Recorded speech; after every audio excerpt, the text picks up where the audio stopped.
Hey guys, today we have the newest Hyper Talk episode from the dev team of Etheria Restart. Let's see what they gotta say about the current state of the game. The latest news from Etheria Restart with Chris. Hey guys, it's me, Chris, again, here for the third episode of Hyper Talk. Can you believe it's already been a month since Etheria launched? Marcus, want to share some of the incredible milestones we've hit? Absolutely. We've officially crossed 1.5 million downloads worldwide. Our Discord community has grown over 100,000 members who share strategies and stories daily. And the YouTube content from both players and creators has been amazing. We want to thank you for the incredible support. Dude, we gotta say, we have achieved at least 3 dev listen moments in the first month. That is pretty crazy. But honestly, these achievements are all because of you guys. Etheria shines because of your support. Speaking of appreciation, we've got some in-game goodies for you guys. Use the code Etheria30D for some in-game rewards. All right, let's jump into today's Let me do that real quick. questions. First up, how often will Blessings Galore events last? Will there be daily attempt limits? So we launched one of these events about 2 weeks ago, and we loved seeing everyone's enthusiasm. Your feedback has been invaluable to us. Going forward, we'll announce these events 5 days in advance on our official platforms and in-game notifications. And the good news is that there's no attempt limit.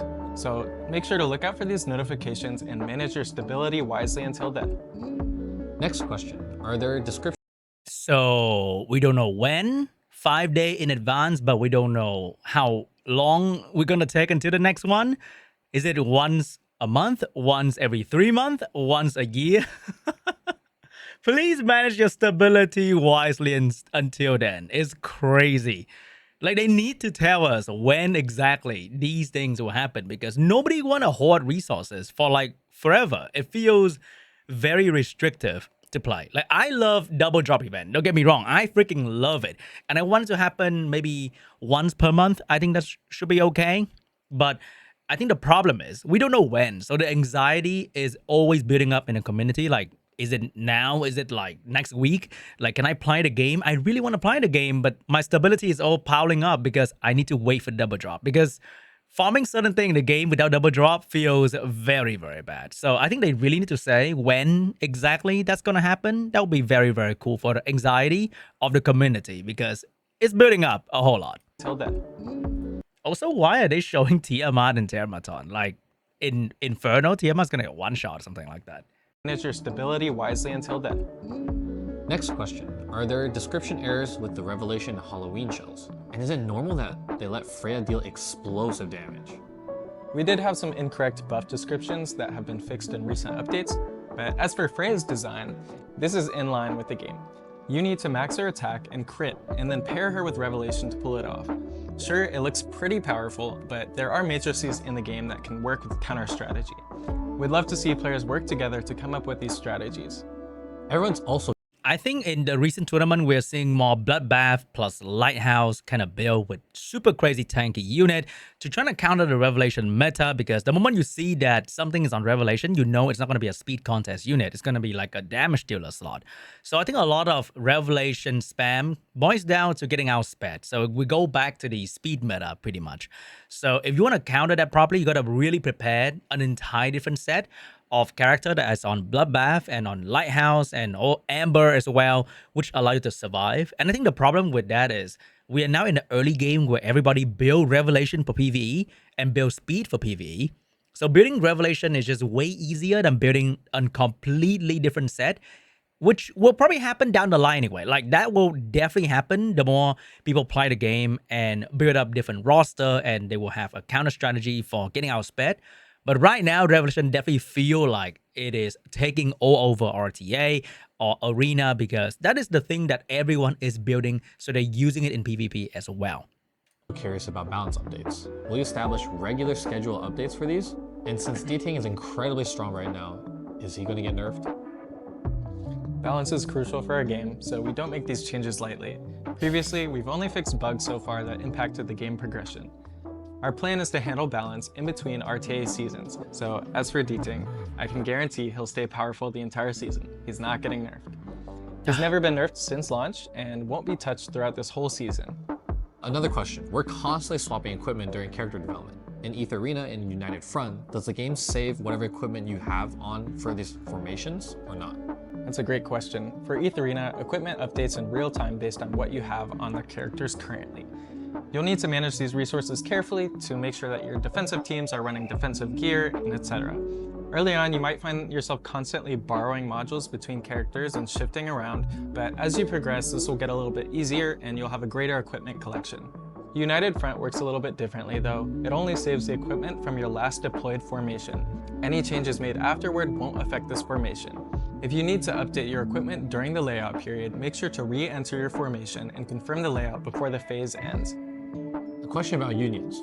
I think pretty much he said just get good, get more equipment, get more builds so that you don't have to like switch around too often. So your defense team can always work whenever you farm, you do Ember Track, you do Ethernet Rally, all that good stuff. While you're doing those, make sure to have more equipment. Oh my god, what is the dev team thinking, man? Because right in their next content they're showing, hey guys, you have 3 different teams here and their gear will be locked in for your defense team. And you don't have to worry about that. It's pretty cool, right? But for this, for like the other content, just get how does that make any sense, bro? Come on, that is crazy. Also, imagine they nerf Ditting. Oh my god, the outrage in this game is gonna be insane. They nerfed Victor though. We didn't really go crazy about Victor nerf back then. Man, I miss the old Victor. Victor was crazy. And I think having Victor and Ditting in the same team can really help people in like Sharon Inferno and maybe Rengokutsu as well, just to do big damage. What happens when a union president goes inactive, but all the other members are still active? Let me explain how union leadership works. After creating a union, the president can't be changed for the first week. After that, they can voluntarily transfer leadership to other members. If a president stays offline for more than 30 days and there's a vice president that has been active within the last 24 hours, they can start an impeachment against the president. So leadership will then go to the most active VP with the highest contribution score. About banner schedules.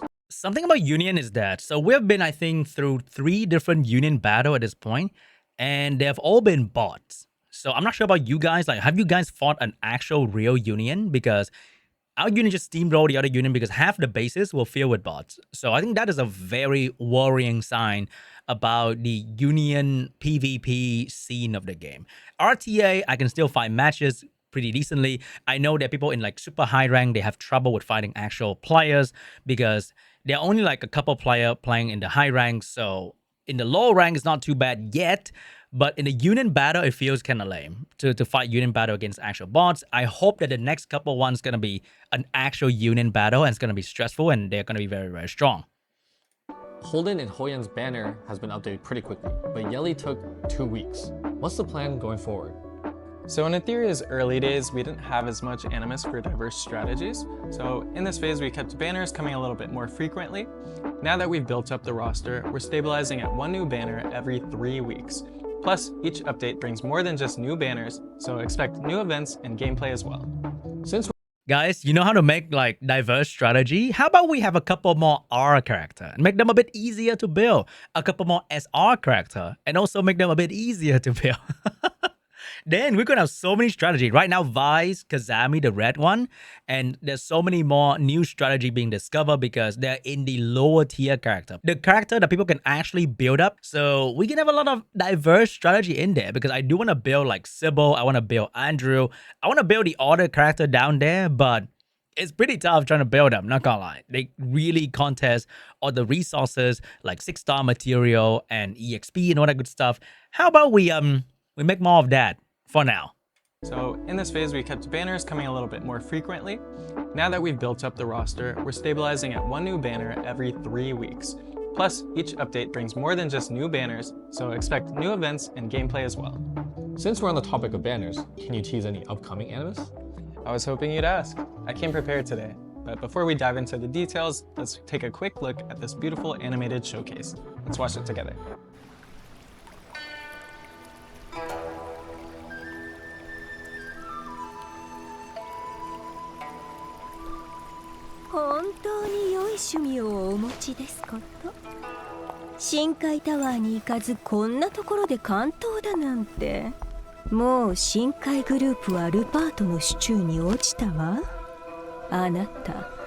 今の自分の境遇を分かってる？ええ、ご心配には及びません。私にも考えがあります。奴を捕らえろ。決してあそこに近づけさせるな。あなた方だけでですか？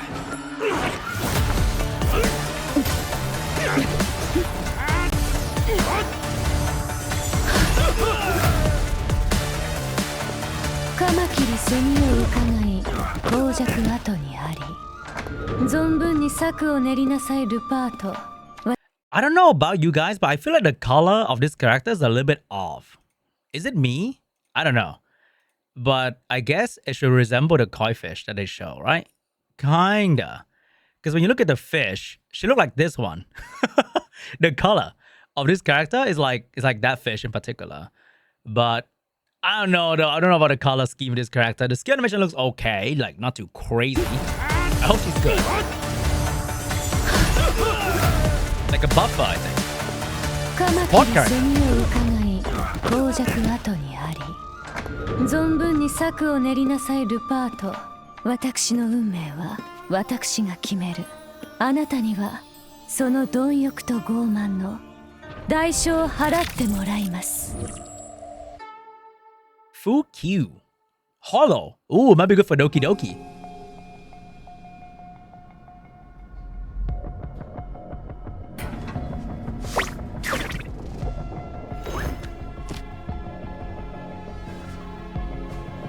やっとおいでになられたのですね、裁判官先生。I've definitely seen that guy somewhere before. Wow, who's this elegant fighter? Even her combat style is so graceful and composed. Meet Fucho, one of Doki Entertainment's executive vice presidents. She's a tactical hub focused on turn meter manipulation. Let's check out her skill showcase together. 万物には価値があります。その価値こそがそれぞれの立ち位置を決めるのです。Remind me of one girl in Genshin Impact in the early 探 days. り合いはよしましょう。あなたが出す手札次第で契約の内容は。Alright, base speed is 119. Not exactly very fast, but I think she's a support character. Very high HP and defense. And we got a shield and we got 2 damaging skill. あなたが出す手札次第で Oh, she's a 契約 healer? の内容は決めさせていただきます。 Skill 1. Fuchu deals damage to a single enemy. Skill Alright, skill 1, she deal damage and increase 2 random ally turn meter by 10%. Oh, I don't like random though. What if you messed up your turn order of your team? Like, you have attack buff, defense break, and damage. So you gotta speed tune your team properly with this random ally turn meter boost. And she has a passive. Each time an enemy ends their turn, if Fukyu does not have the Moonlit Veil, increase her turn meter by 8%. So she increase her own turn meter, and if she already has Moonlit Veil, she reduce her turn meter by 8%. Oh, I think it's the skill 3. So all ally trigger Moonlit Veil at the end of their turn after being attacked. Oh, so you want to be attacked, you trigger this Moonlit Veil and increase their turn meter and healing by 8%. Oh, reminds me of like, what do you call that? Valerian, but now you have to get attacked instead of taking a turn. And when Fukyu trigger Moonlit Veil, her turn meter will not be increased. Oh, she's gonna enter like a state. Fuchu deals damage to a single enemy and advances the action progress of 2 random allies. At the end of an enemy's turn, if Fuchu does not have Serenity, advances her own turn meter. If Fuchu has Serenity, delays her own turn meter. All allies trigger Serenity. God, I hate it, man. Like, they can't even have the same text for Moonlit Veil and Serenity. How many trailer has it been? Like, we are still stuck at these, like, random text inconsistency. At the end of their turn or when attacked, gaining turn meter increase and healing a portion of their max HP. If Fuchu triggers Moonlit Veil, she will not gain action progress. Skill 2. Fuchu deals damage to a single enemy 3 times based on Fuchu's max HP. Each hit has a chance to trigger Moonlit Veil for 1 other allied unit, always prioritizing the ally with the lowest current HP percentage. Ultimate. Fuchu grants all allies a shield for 2 turns based on Fuchu's max HP. Then then apply Serenity to herself for 2 turns, and increase speed to other allies for 2 turns. Oh, Mucho's skills and fighting styles are AoE speed buff. So AoE speed buff have the moonlit thing to herself. So her skill 2 can deal 3 attack, and then each hit can put the moonlit veil on someone else. So I think her combo is going to be use skill 3 to get the shield and speed buff for the entire team, apply the moonlit veil for herself, and then if she can skill 2, she can apply that for the teammate as well. And when they have it, they will gain turn meter when they get attacked, and they also heal, which is pretty cool. It's like a preemptive heal so that you don't get one shot too easily. I think this is going to be a great character for your Doki Doki run, that's for sure, because she's green. She got speed buff for the team so that you're not too slow, because Doki Doki enemies are very, very fast. So you combo her with like a slow debuff character, and then she can provide speed buff. And when you get attacked by the random thing over there, and you pair her with, let's say, Freya for more support, I think that's going to be great to survive with defense buff, attack buff, speed buff, and Moonlit Veil. And Freya has the Dream Weave that can help you cleanse debuff. So whenever you get attacked, you can cleanse debuff, you can gain turn meter, you can heal your unit at the same time while getting attacked, which is the theme of Doki Doki, because you're going to get attacked a whole lot in this dungeon. So the other new animus you saw is Nahor, one of the 3 executive justices at EOS. He treats everyone with fairness, Kinda funny to no call it favoritism, EOS. no prejudice, and ready to work together with everyone to fight. Let's check out his intro PV. 公正と無視高尚な言葉ですねそう評価されるとは光栄です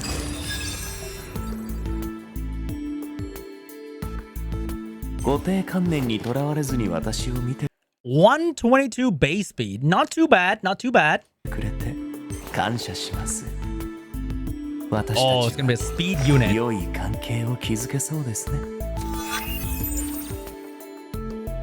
Skill 1. Nahor inflicts damage on a single enemy with a chance to apply lower defense for 2 turns. Not Skill bad. 2. Nahor deals damage to a single enemy with a chance to dispel all buffs and apply block for 2 turns. Wait, I think this is the first character to dispel all buff in one skill, To a single enemy right? That is like lower pretty good. defense for 2 turns. Skill 2. Oh, and he can block buff the next time around as well. What color is he? He's blue, right? He looks blue. He is a blue character, so you can't block the Termaton buff. But I think this is going to be amazing for Nico Nana Inferno, because the moment you block the buff, then the right ads cannot buff attack speed anymore, which is very important, and he can defense break as well. Ultimate skill. Nahor deals AoE damage to all enemies with a chance to apply lower defense for 2 turns and freeze for 1 turn. Nahor's second skill completely strips an enemy's buffs while preventing them from receiving new ones through the block effect. This significantly reduces team pressure in challenging content, whether facing powerful bosses in PvE or during extended PvP matches. Nahor can become a decisive tactical advantage for your team. wow. Oh These, my god, that character is gonna sell like hotcake. Oh my god, defense break into stun. That is gonna help in Nico Nana. That's gonna help in Shadow Flame Hoyan, because for other defense break character, you defense break and then the things start hitting you immediately. So you have to tune another control character. So with this guy, you can defense break, and then they will be stunned, and you can now do your combo without worrying about Shadow Flame Hoyan adds one-shotting your damage dealer. And you can take away Celine, for example. So for this kind of team, right, you got to run Celine, do the thing, and then your defense break Claws, do the thing, and then you start doing damage. But with this, you can have Nahor defense break stun, and then do damage. And if he's on Codex, he can defense break stun again, so you can do damage again, which is really good. And the same can apply for Nico Nana as well, that they didn't show right here.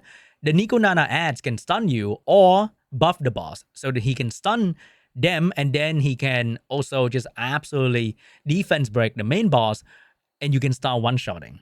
And he's also really good for Doki Doki, because he's the only character that started with defense break and stun, because usually you have to run Claws and a CC unit, and then you start doing damage.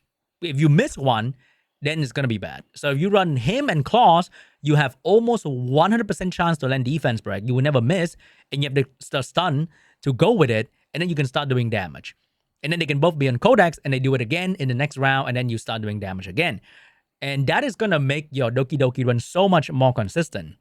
So this is a very, very good unit. Like personally, I'm not sure about this character in general, but I'm definitely pulling for him.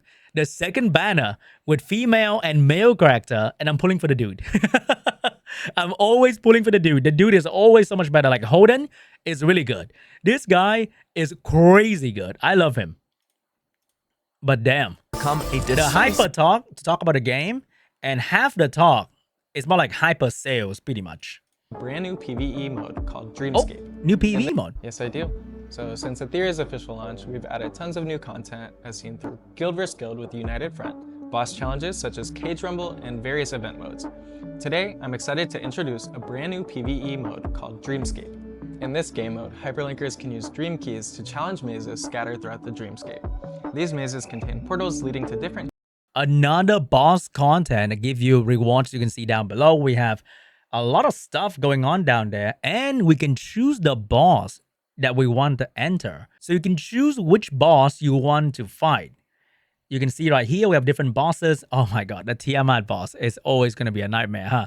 I'm not sure about the other one though, but I think it looks pretty interesting. But it's going to be really hard, which is the theme of the game. These mazes contain portals. There are two different portals you can see right here. Portals leading to different areas, which each will have unique gameplay waiting to be discovered. You'll need to explore carefully and make strategic decisions as you go. Oh my god, another RNG reward. In the mazes, you'll also encounter a massive boss known as the Dreamweaver. It has 3 different elemental forms, and you can switch between them daily for a different type of challenge. The more damage you deal, the better your rewards. Finally, Chris, any updates on... It's kind of funny that instead of making a new boss, they're doing recolor of an old boss. On theme though, on theme. Every skin is a recolor anyway. So even the boss has a recolor skin. Forms, and you can switch between them daily for a different type of challenge. The more damage you deal, the better your rewards. Finally, Chris, any updates on the official Etheria esports events? Absolutely. Starting late July, we're launching the first ever exclusive EWS tournament. We'll have amazing rewards, exciting guests, legendary players, and the top 8 competitors all participating together. On top of that, players can earn exclusive tournament cosmetics like avatar frames, nameplates, card borders, and more. Don't miss out. So EWS has way more than just competitions. There's so much more content. Everyone make sure not to miss out. Well, that wraps up this episode of Hyper Talk. Don't forget to use code Etheria30D for in-game rewards. That's all for... So we got no talk about in-game economy and end-game difficulty, which is still the most discussed topic on the Discord server, which is a shame. Like, I would love for them to talk about it anywhere near the freaking start. I think the biggest point from this entire video was the Blessing Galore is coming back, but we don't exactly know when, which is also a shame. And then RTA meta is going to be the same. It is intended for the meta to be this way, so you just got to deal with it. And about the equipment separation, no news about RTA and PVE separation, so that's going to suck once again. And about balance patches, not happening anytime soon, except for bug fixes, so we know that already. So overall, not a whole lot of stuff that we can get really excited about, to be honest, regarding the first couple of questions that they answer in this hyper talk. Because what I think a lot of endgame players really care about is the separation between RTA and PvE gear, so they can actually focus and build really strong RTA team instead of just swapping back and forth constantly every other day to start doing RTA. Especially during the weekends where you got to do Fearless Arena for some extra reward as well. And half the video is pretty much just new character that you have to spend money to get, potentially. I personally save up enough pool to pity for the dude. If I hit the pity on the dude early, I will pull for the chick. But I'm not going to raise my hope too much of getting both. I mainly focus on getting this guy because I think he's going to be super crazy good. For speed buff character and support, I'm using Linglo and Kazami, and I think they are very, very good at doing what they do. So I don't need to build another speed buff character in my personal opinion. But this guy provides unique, very unique defense break into stun, which is probably the first in the game so far, so I really want to get my hands on this guy. He's not too fast for RTA though, but 122 is better than 120 on Holden, so he can be a very good opener for any cleave comm that I want to do, which is very, very fun. Other than that, we have a new event that seems like it's going to be quite challenging because it's going to be a boss fight. So remind you guys of Cage Rumble, remind you guys of Infinity Train. I think that's going to be a lot of work for a lot of players out there who want to build team to beat these bosses. And I'm not sure how good the reward is going to be because the scene that they show was pretty short. So hopefully the reward is going to be really, really good. We see Mental Stabilizer, we see Summon, we see Gem. Usual reward right there. But what we really want to see is if this event is going to reward you with Lattice. I think that is the only reward that everybody wants in every single event, whether it's going to be a full Lattice or at least half a Lattice. You know, fragments. That will be very amazing. So maybe give us some of that. That'll be very, very soon. Anyway, guys, not exactly the most amazing hyper talk, I gotta say, but we do have something coming, I think, hopefully soon tomorrow. I want to show you guys a screenshot right here, and maybe more info is gonna be revealed in that video as well. And I'll let you guys know if they sort of withheld any info from you guys. Okay, I'll let you guys know because I was in that call for a very, very long time.